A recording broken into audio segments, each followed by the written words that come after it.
할렐루야 부활 마지막 주 수요일에 나오신 여러분 예수님의 이름으로 축복하고 환영합니다. 이 시간 함께 찬양하며 나아갈 때 우리를 위해서 이 땅에 오신 하나님의 본체 되신 예수 그리스도의 이름을 높여드리는 귀한 시간 되기를 소망합니다. 함께 찬양하겠습니다.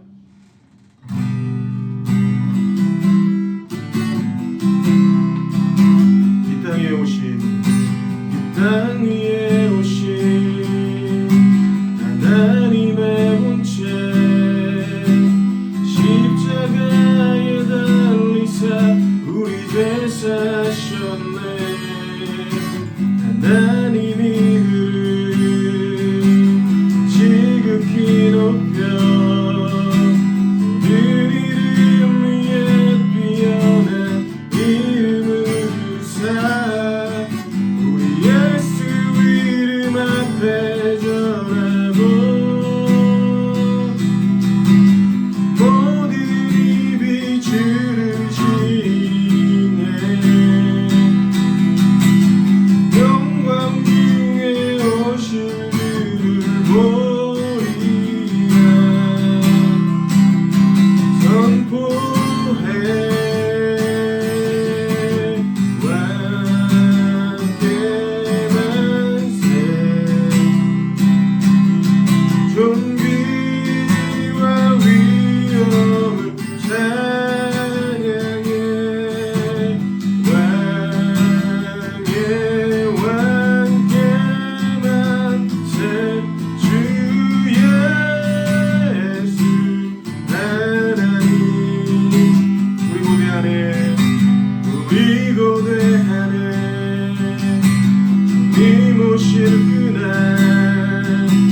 다시 사신 왕의 영광 이 땅을 비추네.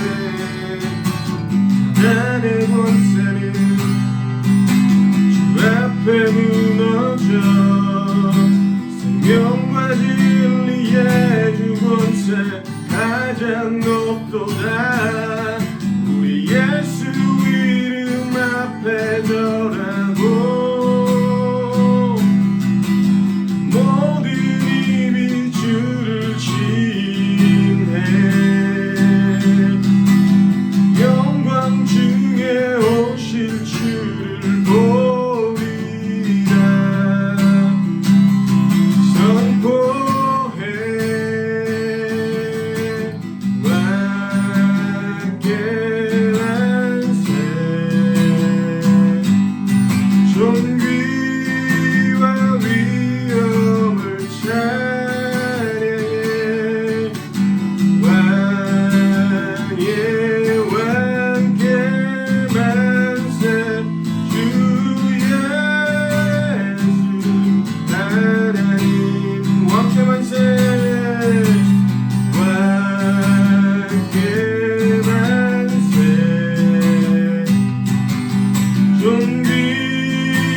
세상 모든 민족이 구원을 얻기까지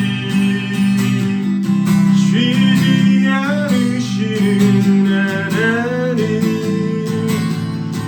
주의 심장 가지고 우리 이제 일어나 주 따르게 하소서. 세상 모든 육체가 주의 영광 보도록 우리를 부르시는 하나님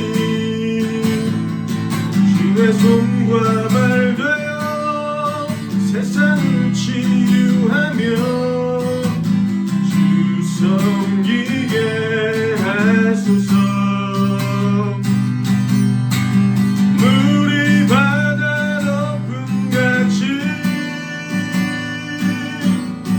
여호와의 영광을 인정하는 것이 온 세상 가득하리라.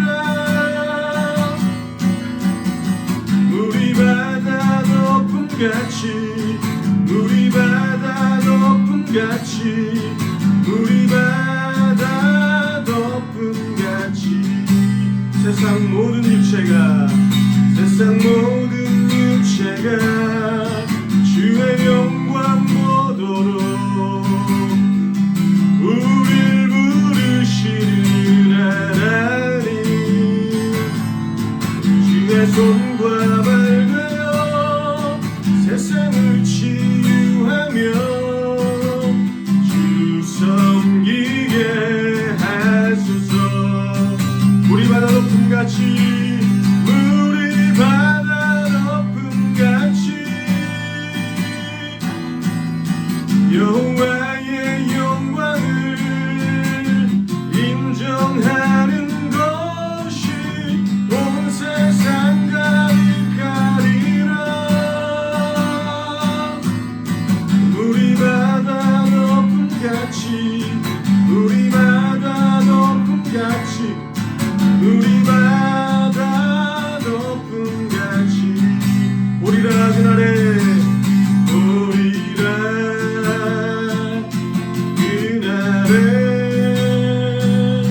주의 영광 가득한 세상 우리는 듣게 되리. 온 세상 가득한 승리의 함성 우리 바다 높음같이 우리 바다 높음같이 여호와의 영광을 인정하는 것이 온 세상 가득하리라.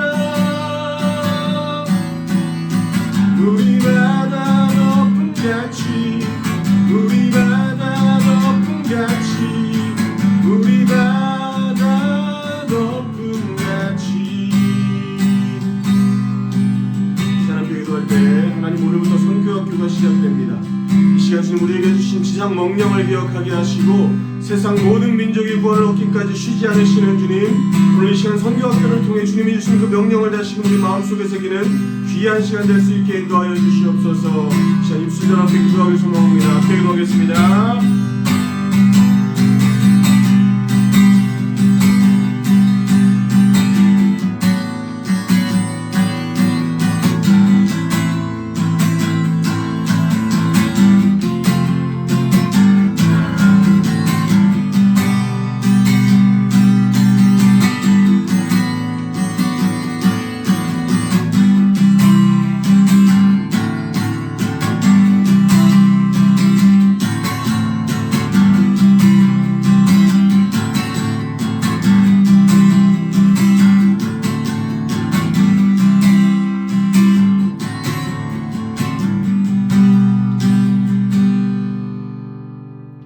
하나님 감사합니다. 오늘도 불러주신 자리를 통해 우리의 일상이 은혜임을 알게 하옵소서.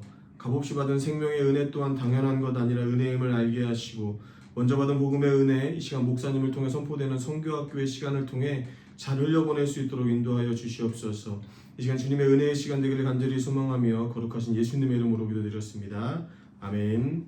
할렐루야. 오늘도 여러분이 계신 모든 자리에서 하나님의 임재와 사랑을 깊이 경험하시는 시간들 되시기를 주님으로 축복합니다. 코로나 어려운 이 시기를 보내고 있지만 전능하신 하나님의 보호하심과 은혜가 저와 여러분의 삶 가운데 충만하여서 언제나 어디서나 기쁨과 감사함이 넘치시는 복된 삶을 사시기를 축복합니다. 오늘부터 몇 번에 걸쳐서 선교학교를 진행하려고 합니다. 올해 교회 표어가 뭔지 혹시 기억하시는 분 계신가요? 주님 안에서 열매 맺는 교회라고 하는 표어였습니다. 이에 2021년도 75% 정도의 시간을 보내는 지금 우리는 스스로에게 한번 질문해 봐야 합니다. 나는 지난 시간 동안 얼마나 주님 안에 머물러 있었는가? 그리고 주님 안에 머물면 자연스럽게 맺어지는 열매가 맺혀지고 있는가? 이 시간 그렇게 살아오셨던 분들에게는 기쁨과 감사의 박수를 보내드리고요. 그렇지 못하신 분들에겐 응원과 회복의 박수를 보내드립니다. 오늘은 선교학의 첫 번째 시간으로 선교하는 하나님이라는 제목으로 함께 나누고자 합니다. 선교의 주체가 바로 하나님이십니다.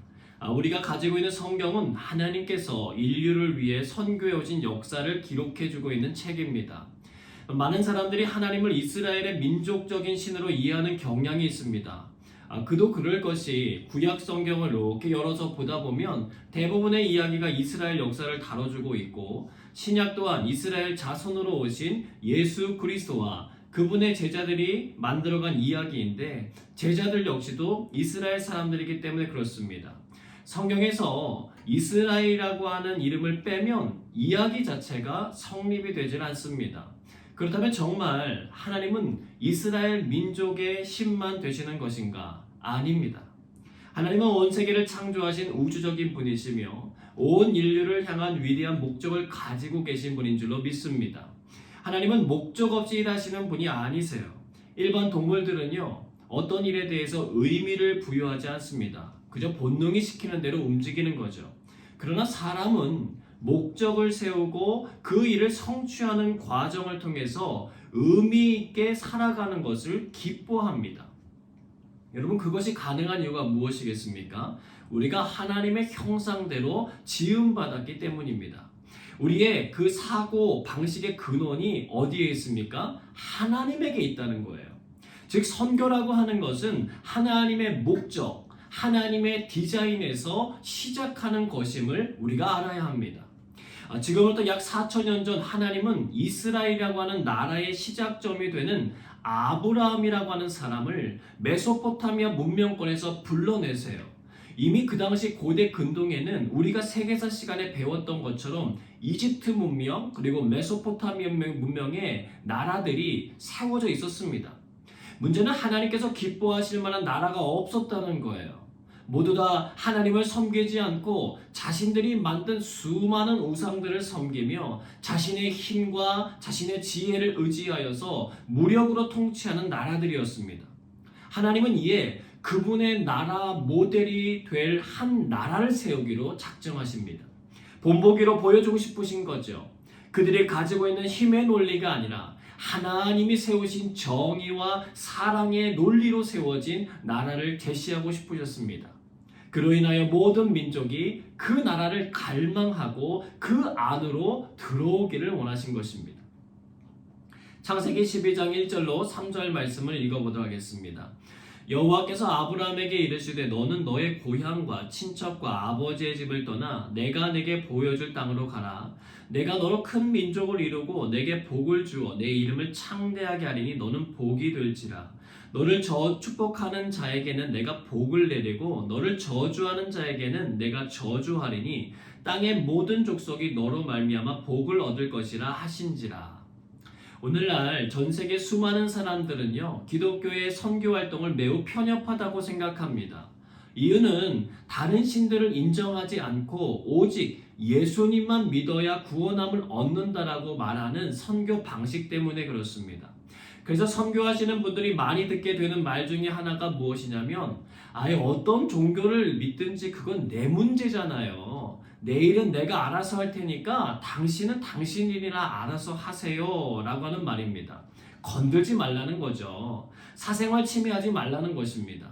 여러분, 그렇다면 정말 우리가 믿는 하나님은 편협한 분이신가? 아닙니다.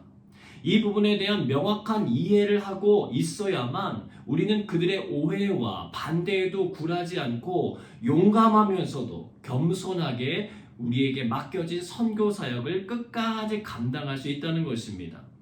자, 창세기 12장 1절로 3절을 통해서 하나님은 아브라함과의 첫 만남을 기록해 주고 계세요. 첫 만남의 주요 내용은 하나님께서 나타나셔서 아브라함에게 약속을 주시는 것으로 시작합니다. 그 약속은 간단한 약속이 아니라 복합적인 약속이었어요.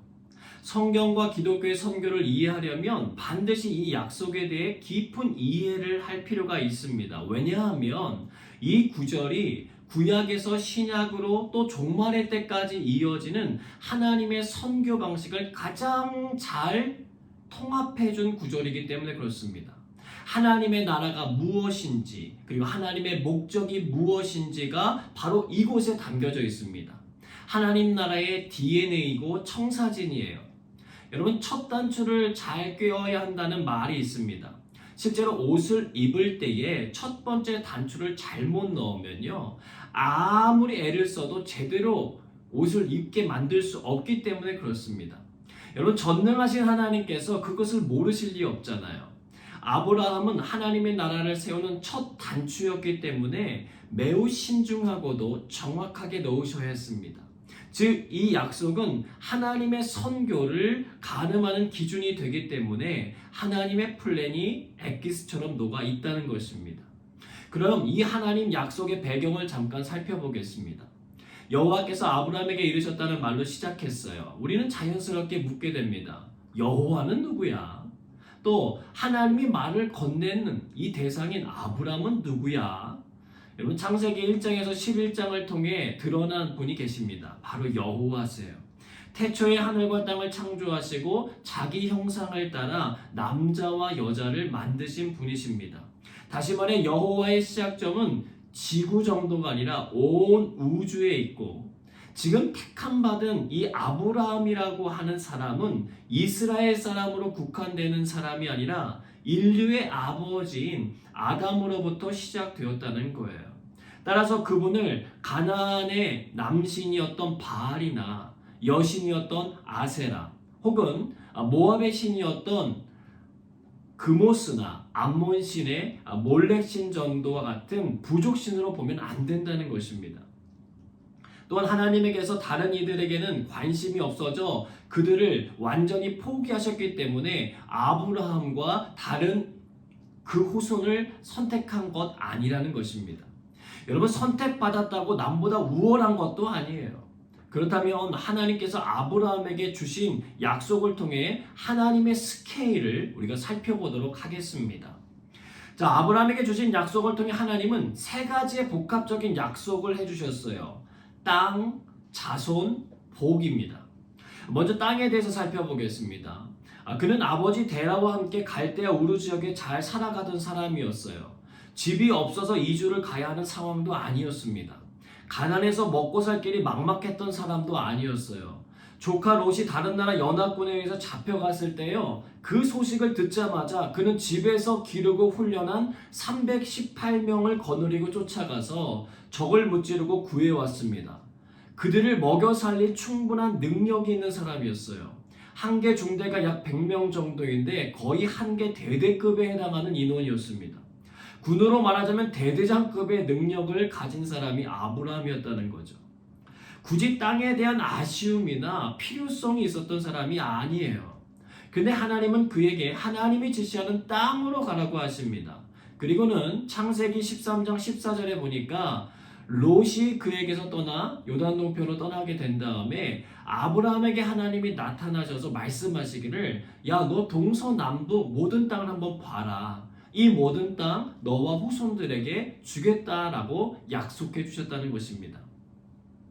자, 두 번째, 자손입니다. 사실 아브라함이 가장 끌린 부르심이었을 거예요. 창세기 11장에 보면 셈의 족보가 이렇게 쭉 이어져 나오는데 아브라함에게 가서 특이한 기록을 남겨줍니다. 창세기 11장 30절에 보면은요, 그의 아내였던 사레가 언급되는데 임신하지 못함으로 자식이 없었더라라고 기록해주고 있어요. 이 가정의 문제가 무엇인지 금방 알 수 있는 거죠. 나이 75세였지만 자녀가 없어요. 근데 하나님께서 뭐라고 말씀하세요? 너로 큰 민족을 이루게 하시겠다고 말씀해 주신 거예요. 이름도 고치라고 말씀하세요. 열국의 아버지인 아브라함으로 바꾸래요. 하늘의 별을 보게 하시면서, 야, 저 별들 셀 수 있냐? 내가 너의 자녀들 그렇게 줄게 라고 약속하십니다. 그런데 그는 현실적으로 정말 불가능해 보이는 이 약속을 믿었고 하나님은 그 믿음을 의로 여기셨다고 기록해 주고 계세요. 자, 그런데 여러분, 땅과 자손은요, 모든 민족들이 추구하는 것이고 비전으로 제시하는 일들입니다.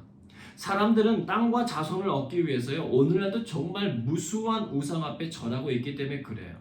그런데 세 번째, 복에 대한 개념에서 하나님은 그를 불러낸 진짜 이유를 말씀해 주세요. 하나님의 선교를 말씀해 주십니다. 땅의 모든 족속이 너로 말미암아 복을 얻을 것이라. 뭐라고요? 땅의 모든 족속이 너로 말미암아 복을 얻을 것이라. 아브라함, 너와 가족의 식구들이 복을 얻을 것이라고도 아니고, 이스라엘의 모든 족속이 너로 말미암아 복을 얻을 것이라도 아니고, 땅의 모든 족속이 너로 말미암아 복을 얻을 것이라는 거예요. 여러분, 이게 하나님의 스케일입니다. 마치 작은 씨앗 속에서 앞으로 나타나게 될 수십만, 수백만 그루의 나무를 바라보시는 하나님의 마음의 표현이에요. 하나님의 빅피처입니다. 신의 한 수라고 하는 말이 어울릴 정도로 이 표현은 너무나도 중요합니다. 하나님은 아브라함 한 사람이, 이스라엘 한 민족이 복을 받는 정도의 목표를 세우고 만족하시는 분이 아니세요. 모든 민족이 복을 받는 것이 그분의 선교 목표라는 것입니다. 그 일을 위해 진행하신 모든 역사가 성경에 일목요연하게 기록되어 있다는 거예요. 하나님이 온 열방과 민족의 하나님이심을 공식적으로 선언하신 것입니다. 그분이 품으신 세계는 이스라엘이 끝이 아니라 모든 족속인 것이에요. 자, 그렇다면 이제 아브라함을 넘어서 이스라엘 민족으로 이 하나님의 선교의 역사가 보다 더 구체적으로 어떻게 드러나는지를 우리가 한번 살펴보겠습니다. 가장 먼저 아브라함에게 주신 창세기 12장 1절에서 3절의 약속을 통해 하나님의 위대하신 선교 계획을 선포하게끔 하셨어요. 이스라엘 민족이 걸어가야 하는 청사진은 사람이 세운 게 아니라 하나님께서 직접 세워주신 것이었습니다. 하나님은 그들이 복이 되게 하려고 복을 주셨어요. 큰 민족을 이루는 것도, 그리고 복을 주시는 것도, 이름을 창대하게 하시는 것도 모두 다 무엇이 되게 하기 위해서? 복이 되게 하기 위해서예요. 하나님의 선교는 아브라함의 지위나 자아실현을 위한 목적으로 주어진 것이 아닙니다. 실제로 그와 그의 후손들은요, 복이 되기 위해 하나님이 주신 복을 받았어요. 하지만 누구에게 복이 되어야 하는가? 그리고 어떻게 복이 될 수 있는가? 이 질문들에 대답하려면 그 뒤에 붙여진 두 가지 약속을 더 살펴봐야 합니다. 너를 축복하는 자에게는 내가 복을 내리고 너를 저주하는 자에게는 내가 저주하겠다라고 하는 내용이에요. 왜 하나님이 아브라함과 그 후손인 이스라엘에게 그 많은 복을 주시는지 설명해 주고 계시는 거예요. 바로 그들 안에서 땅의 모든 족속이 복을 받도록 하기 위한 통로라는 것입니다. 그들은 제일 처음부터 선교사들로 세워진 사람들이고 진리의 통로가 되어야 되는 사람들인 거예요. 이스라엘을 세우시기로 하신 하나님이 선포하십니다. 모든 족속이 복을 받게 하기 원한다. 우리가 신앙생활하면서 늘 되새김질해야 될 하나님의 선교입니다. 하나님을 우리 믿는 자들의 하나님으로만 가둬두면 안 돼요. 우리가 그런다고 갇힐 분도 아니시지만 만약 우리가 그렇게 행한다면 선교하시는 하나님의 참된 계획과 목적을 벗어나는 길이기 때문에 그렇습니다. 그렇다면 이스라엘을 세우시고 그들에게 보다 구체적으로 주신 메시지를 한번 살펴보겠습니다. 출애굽기 19장 4절에서 6절 말씀 같이 읽어봅니다. 내가 애굽 사람에게 어떻게 행하였음과 내가 어떻게 독수리 날개로 너희를 업어 내게로 인도하였음을 너희가 보았느니라. 세계가 다 내게 속하였나니 너희가 내 말을 잘 듣고 내 언약을 지키면 너희는 모든 민족 중에서 내 소유가 되겠고 너희가 내게 대하여 제사장 나라가 되며 거룩한 백성이 되리라. 너는 이 말을 이스라엘 자손에게 전할지니라. 모세가 했던 독수리 날개 설교입니다. 하나님께서는 독수리가 나는 법을 배우는 어린 새끼를 운반하는 것처럼 이스라엘을 애굽에서 데려왔다라고 말씀하고 계세요. 아브라함에게 약속하셨던 하나님은 이스라엘에게 나타나셔서 그들이 가져야 될 세 가지의 사역을 말씀하셨습니다. 첫째, 소유. 둘째, 제사장 나라. 셋째, 거룩한 백성이라고 하는 것입니다. 첫째, 소유라고 하는 말은요, 보석과 같은 귀중한 물건을 의미해요. 왜 귀중한가? 그들이 하나님의 메시지를 가지고 다니는 사람들이었기 때문입니다. 즉 고급 정보원이에요. 기밀을 가지고 있는 사람들입니다. 우리나라도 요즘 산업 스파이 문제로 많이 힘들어하는 뉴스들이 간혹 나오잖아요. 여러분, 정보는 곧 힘이고 자산이에요. 마찬가지로 세계에 유례 없이 하나님께서는 소유로 삼으신 이스라엘 백성들에게 하나님의 계획과 목적, 하나님의 공의와 사랑, 하나님의 일하심이 무엇인지를 알려주셨다는 거예요. 여러분, 두 번째는 제사장 나라입니다. 하나님과 모든 민족의 중재자가 되라고 하세요. 여러분, 하나님의 관심은요, 계속해서 어디로 가 있어요? 모든 민족에게 가 있어요. 마지막으로 거룩한 백성입니다. 대사의 역할을 감당하라는 거예요. 다른 나라에 살지만 하나님 나라의 백성다운 법도와 가치관을 가지고 살아야 하는 사람이에요. 자신의 의견을 말하는 사람이 아니라 자신을 파견한 나라의 생각을 말하고 전할 수 있는 사람이 되어야 하는 것입니다. 여러분, 하나님의 선교적인 연속성과 일관성이 보여주시기를 축복합니다. 이제 민수기 6장에 나오는 아론의 축도에서 흘러나온 시편 67편을 한번 살펴보도록 하겠습니다. 같이 읽습니다. 하나님은 우리에게 은혜를 베푸사 복을 주시고 그의 얼굴빛을 우리에게 비추사 주의 눈을 땅 위에 주의 구원을 모든 나라에게 알리소서. 하나님은 민족들이 주를 찬송하게 하시며 모든 민족들이 주를 찬송하게 하소서. 온 백성은 기쁘고 즐겁게 노래할지니 주는 민족들을 공평히 심판하시며 땅 위의 나라들을 다스리실 것임이니이다. 하나님은 민족들이 주를 찬송하게 하시며 모든 민족으로 주를 찬송하게 하소서. 땅이 그의 소산을 내어 주었으니 하나님 곧 우리 하나님이 우리에게 복을 주시리로다. 하나님이 우리에게 복을 주시리니 땅의 모든 끝이 하나님을 경외하리로다. 이스라엘 민족을 통하여 하나님의 목적이 입증되고 있어요. 여러분, 이 시편은요, 구약의 주기도문이라고 불리어지는 시편입니다. 창세기 12장 1절에서 3절의 내용을 그대로 판박이처럼 갖다 놨다고 해도 과언이 아니에요. 그만큼 닮았어요. 하나님 우리에게 복 주세요. 그래서 모든 열방이 여호와를 알게 하소서. 여러분, 하나님은 이 시편을 통해서 하나님의 선교가 이스라엘 백성들만이 아닌 모든 민족에게 있다고 하시는 사실을 분명하게 하십니다. 우리에게 은혜를 베푸시고 복을 주심도, 그 얼굴에 빛을 비추어 주심도 주의 구원을 모든 나라에 알리시기 위함이신 거예요. 모든 민족이 주의 주권을 인정하며 찬양하도록 만들기 위함인 것입니다. 바로 이 하나님의 목적을 이스라엘 백성들은 삶으로 입증해내야 했습니다. 왜냐하면 하나님의 나라는 말에 있는 것이 아니라 능력에 있기 때문이고 실제 삶에서 변화와 성장이 나타나기 때문에 그렇습니다. 우리는 깨달아야 돼요. 하나님께서 우리에게 은혜를 주시고 물질적인 복을 주셨다면 훨씬 더 큰 차원의 복을 향한 서곡에 불과하다. 모든 민족이라는 거예요. 아프가니스탄의 문제를 야기하고 있는 과격 무슬림주의자들도, 인도의 힌두 교도들도, 불교도들도, 미얀마의 군사 쿠데타를 일으킨 사람들도, 티벳의 사람들도, 북녘 땅에 있는 북한 동포들도 모두 다 하나님의 복을 받아야 하고 알아야 하는 사람들이라는 것입니다. 여러분과 함께 근무하고 만나는 로컬 사람들과 해외 파견된 근로자들 역시 모든 민족 안에 다 포함된다는 거예요. 이걸 우리가 온전히 알 때 우리의 삶은 바뀔 수밖에 없는 것입니다. 왜냐하면 우리는 하나님의 마음과 뜻을 따라 살아가야 하는 존재들로 부름받았기 때문이에요. 그것이 우리의 사명이고 우리의 비전이기 때문에 그렇습니다. 우리의 비전은 모든 민족이 주의 구원을 선포하고 받아들이도록 그 역할을 감당하면 되는 것입니다. 자, 그렇다면 시대를 흘러 예수님이 오시고 이루어진 새로운 나라의 개념인 초대교회를 살펴보겠습니다. 사도행전 1장 8절입니다. 같이 읽습니다.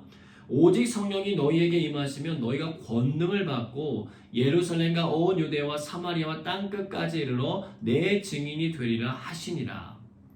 여러분, 아브라함과 이스라엘 민족에게 주신 땅의 개념은요, 예수님을 통해서 다시금 선포되고 있어요. 그들이 밟고 있었던 땅으로부터 땅끝까지 이른다는 거예요. 교회가 머무르고 관심 가져야 될 영역은 자신의 속해 있는 교회만이 아니라 땅끝까지 마음을 두라는 거예요. 온 세상의 상속자라는 거예요. 베드로는요, 예수님이 먼저 유대인들을 보내심을 받으셨다면 그 다음에는 이방인들에게 보내심 받으셨을 거라고 설교하고 있어요. 사도행전 2장 39절에 보면 모든 먼 데의 사람 곧 우리 하나님이 얼마든지 부르시는 자들에게 하신 약속이다라고 복음을 설명해 주고 있습니다. 근데 이것을 더 발전시킨 사람이 누구죠? 사도 바울입니다. 그는 에베소서 3장을 통해서 유대인과 이방인은 복음으로 말미암아 그리스도 예수 안에서 함께 상속자가 되고 지체가 되며 약속에 참여하는 자가 됨을 선포해줘요. 이것은 오늘날 우리들에게도 유효합니다. 우리는 교회의 머리 대신 예수 그리스도를 믿는 순간부터 무엇이 되어 교회의 지체가 되었습니다. 우리가 지금까지 무엇을 품고 살아온 것이 중요한 것이 아니라 앞으로 무엇을 품고 살아가야 하는가가 중요한데 그것이 뭐예요? 바로 땅끝입니다. 온 세계 열방이에요. 믿음 생활 하다 보면 어떤 분들이 이런 이야기 하십니다. 기도할 제목이 별로 없어서 기도 시간이 길게 가지 못한다는 고민을 털어놓으세요. 자기 가족, 속해 있는 교회 식구들 기도하고 나니까 없다는 거예요. 근데 오늘 말씀을 기도에 한번 적용해 보시라는 거예요. 기도를 쉴 틈이 없다는 것을 발견하시게 될 것입니다. 지금도 세계 각국에서 수많은 일들이 펼쳐지고 있어요. 예전에는요, 몰라서 못했다고 변명이나 할 수 있는데요. 요즘은 스마트폰 하나 들고 있으면 여기 앉아 있어도요, 아프리카, 남아메리카, 북아메리카, 오세아니아 중 온 세상 가운데 일어나는 일들을 다 할 수 있어요. 여러분, 하나님의 선교가 더욱더 가속화되고 있다는 것을 느끼셔야 합니다. 두 번째는 영적 후손이에요. 갈라디아서 3장 6절에서 9절 말씀 같이 읽어보겠습니다. 아브라함이 하나님을 믿음에 그것을 그에게 의로 정하셨다 함과 같으니라. 그런즉 믿음으로 말미암은 자들은 아브라함의 자손인 줄 알지어다. 또 하나님이 이방을 믿음으로 말미암아 의로 정하실 것을 성경이 미리 알고 먼저 아브라함에게 복음을 전하되 모든 이방인이 너로 말미암아 복을 받으리라 하였느니라. 그러므로 믿음으로 말미암은 자는 믿음이 있는 아브라함과 함께 복을 받느니라. 여러분, 우리에게도 나름대로 족보가 있잖아요. 저도 전주시 양녕대군파라고 하는 것을 어렸을 때부터 교육받고 자랐습니다. 이스라엘 민족들도요, 아브라함이라고 하는 믿음의 조상으로부터 자식들이 나왔다는 것을 매우 귀하게 여겼다는 거예요. 하나님의 나라라는 청사진을 받은 첫 번째 사람이었기 때문입니다. 근데 사도 바울은 예수 그리스도로 말미암아 더 이상 육체적인 후손이 중요한 것이 아니라 믿음의 후손이 중요하다고 하는 것을 일깨워주고 있는 거예요. 영적 자손의 족보가 오늘날 새롭게 쓰여지고 있다는 것입니다. 예수 그리스도의 복음의 소식을 믿음으로 받아들이면 아브라함이 하나님을 믿어 의를 얻은 것과 같은 복을 받아 누리게 된다는 거예요. 즉 엄청난 파급력이 도래하게 된 것입니다. 여러분, 세계 어디에 있더라도요, 인터넷만 접속되면 그물망처럼 연결된 정보의 세계에 진입하는 것처럼 이제 세계 어디에서도 그리스도의 복음을 믿음으로 접속하기만 하면 하나님 나라의 세계에 진입하게 된다는 거예요. 마지막으로 복의 개념이 보다 더 실질적으로 변합니다. 성령의 임재와 동행하신 가운데 나타나요. 갈라디아서 3장 14절 말씀 같이 읽어봅니다. 이는 그리스도 예수 안에서 아브라함의 복이 이방인에게 미치게 하고 또 우리로 하여금 믿음으로 말미암아 성령의 약속을 받게 하려 함이라. 성령의 오심은요, 엄청난 변화를 가져다 줍니다. 멀리 볼 필요도 없죠. 예수님을 부인하여 도망쳤던 예수님의 제자들만 봐도 알 수 있지 않습니까? 오순절 성령 강림 사건을 통해서 그들은 새로운 인류로 거듭나게 되었어요. 마치 코비드 백신을 투여받아서 신인류의 세계를 열어가고 있는 사람들과 비슷합니다. 백신을 여러분 투여받는 이유가 무엇입니까? 병균이 들어왔을 때 그것에 대처할 수 있는 능력을 가지게 하기 위함이잖아요. 마찬가지예요. 성령님이 우리 안에 들어와 거하시는 이유가 무엇입니까? 죄가 우리에게 들어왔을 때 그것에게 잡아먹히지 않고 대처할 수 있는 능력을 가지게 하기 위함이에요. 이 세상에 살아가는 동안 우리는 누구도 죄에서 자유로울 수 없고요. 코비드 질병만큼이나 집요한 죄의 유혹으로부터 안전하지 않다는 것입니다. 그래서 하나님은 2000년 전 성령의 시대를 열어서 모든 민족에게 오픈하신 거예요. 코로나 백신은요, 제조사가 있고 금액적인 부담도 있기 때문에 각 나라에 평등하게 적용되지 못하는 한계점을 드러냈습니다. 부익부 빈익빈이 가득한 세상을 단적으로 보여주었죠. 그러나 성령님의 임재는 제한이 없어요. 돈이 없다고 못 받고 건강이 안 좋다고 못 받고 저개발 도상국에 있다고 못 받는 거 아니라는 거예요. 누구든지 하나님께 구하는 자는 성령님을 마음에 모실 수 있습니다. 시공간을 뛰어넘으시는 하나님의 능력의 위대함이 드러나는 것이죠. 또한 제한 없이 모든 인류에게 공평하게 기회를 주시는 하나님의 선하심을 깨달을 수 있는 장면이에요. 사랑하는 여러분, 일관성 있게 온 인류를 향해 돌진하고 계시는 하나님의 사랑을 읽어내시길 바랍니다. 그것이 오늘날의 선교를 가능케 하는 원동력이라는 거예요. 마지막으로 이 하나님의 약속은 최후의 날까지 이어집니다. 우리가 그 일을 보게 될지 아니면 못 보게 될지는 모르지만 하나님이 말씀하신 것처럼 처음과 나중 되시는 하나님께서 우리의 인류 역사를 마치시는 날이 도래할 것입니다. 그때에는 아브라함에게 주셨던 복이 어떻게 나타나는지를 사도 요한을 통해 하나님은 말씀해 주세요. 요한계시록 7장 9절에서 10절 말씀입니다. 같이 읽습니다.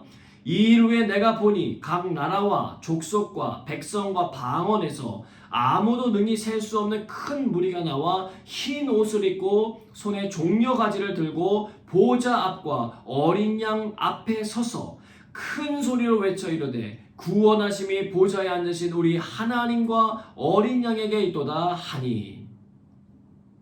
아브라함에게 약속하셨던 땅의 개념은요, 하나님의 보좌가 있는 하나님의 나라로, 후손의 개념은 각 나라와 족속과 백성과 방언에서 아무도 능히 셀 수 없는 큰 무리로, 복의 개념은 그들이 큰 소리로 외치죠. 뭐라고 외칩니까? 구원하심이 보좌에 앉으신 우리 하나님과 어린 양에게 있도다. 즉 하나님의 선교에 참여하여 그 나라 백성이 된 것입니다.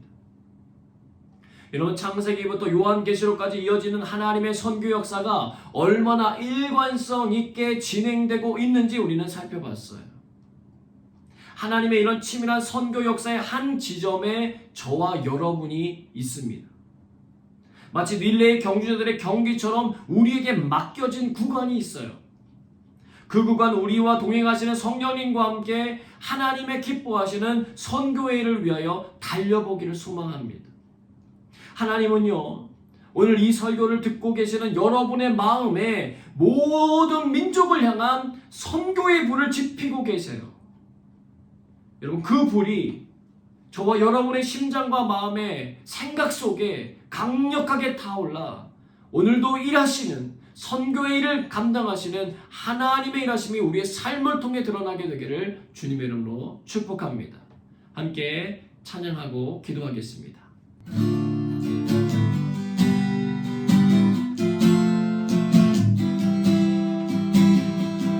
이 땅에 동과 서남과 북 가득한 죄악 용서하소서. 모든 의사는 무너지고 주님만 높이는 나라 되게 하소서.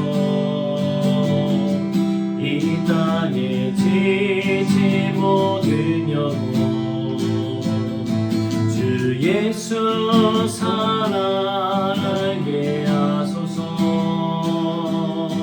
저들의 아픔과 눈부시는 주님의 보혈이 다 지으하소서. 성령의 새바람, 성령의 새바람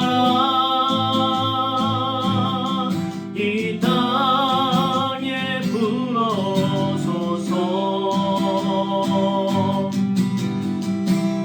주의 영그 생기로 우리를 다시 살리사. 이 땅에 하나님 영광 거하는 그런 나라가 되게 하소서. 열방에 하나님 영광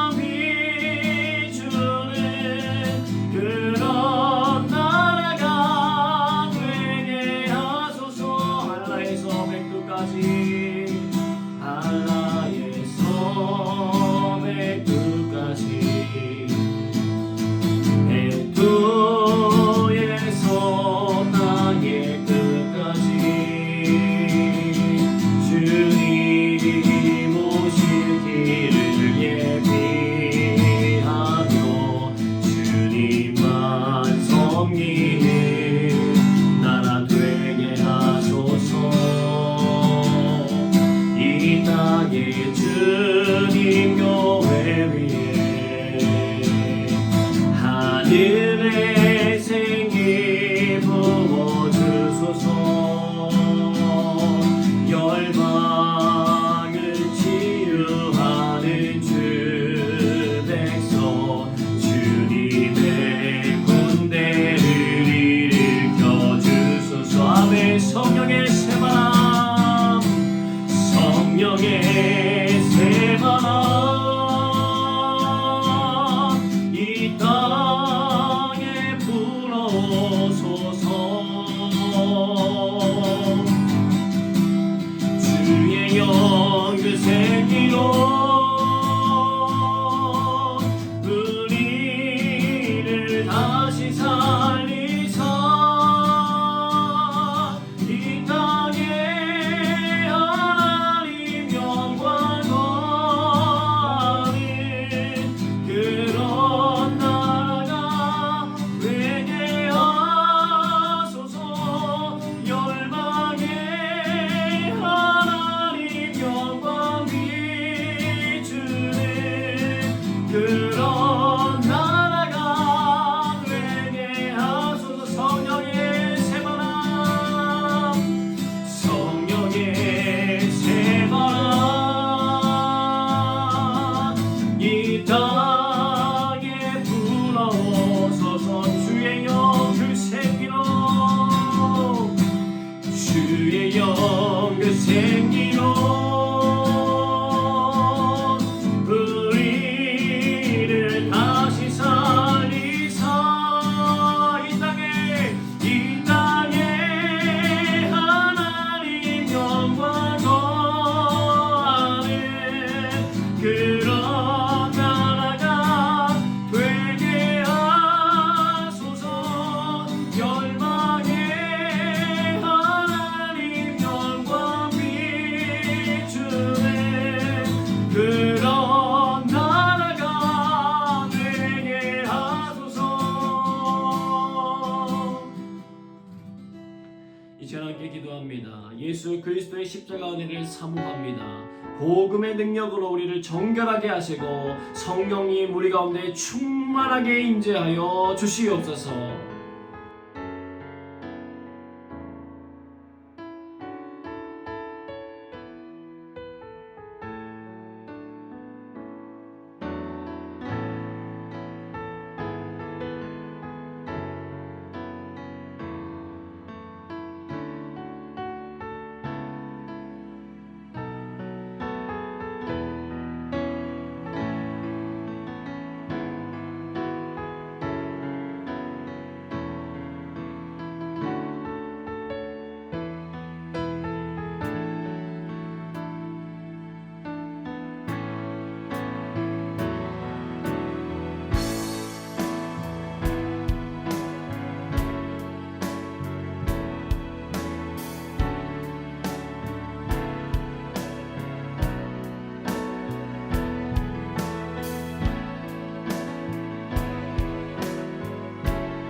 세상 모든 민족이 구원을 얻기까지 쉬지 않으시는 하나님의 마음을 깨닫습니다. 하나님의 형상대로 지음받은 우리들도 그 일에 마음을 쏟도록 주님 인도하여 주옵소서. 함께 기도하겠습니다.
코비드 상황이 속히 종식되게 하시고 우리의 죄에 대한 경각심도 높아지게 하여 주옵소서.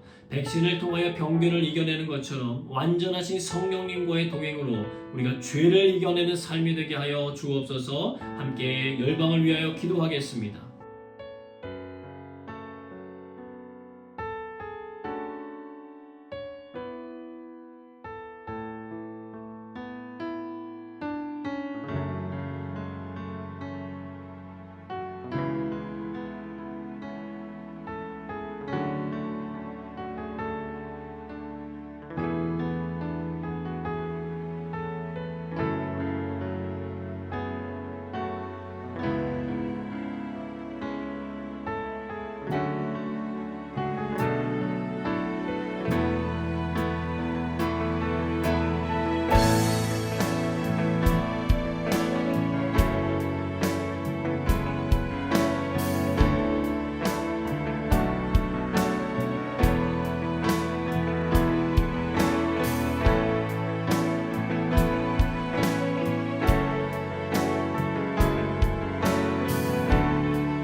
주의 몸된 교회들의 영적 리더십들을 위하여 또 목장의 식구들을 위하여 또 함께 협력해 기도로 섬겨주시는 캐나다 주님의 제자교회가 새 예배 처소에 곧 입당하게 되는데 모든 절차가 순조롭게 진행되도록 핸드릭 선교사님 가정, 황성호 선교사님 가정, 안정윤 선교사님 가정, 하웅원 선교사님 가정, 주성훈 선교사님 가정들이 선교하는 지역마다 하나님의 부흥과 회복이 일어나도록 함께 기도하겠습니다.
이 시간 조용히 주님의 음성을 듣는 기도하도록 하겠습니다.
하나님, 오늘도 우리를 하나님의 말씀 앞에 머물게 하시니 감사합니다.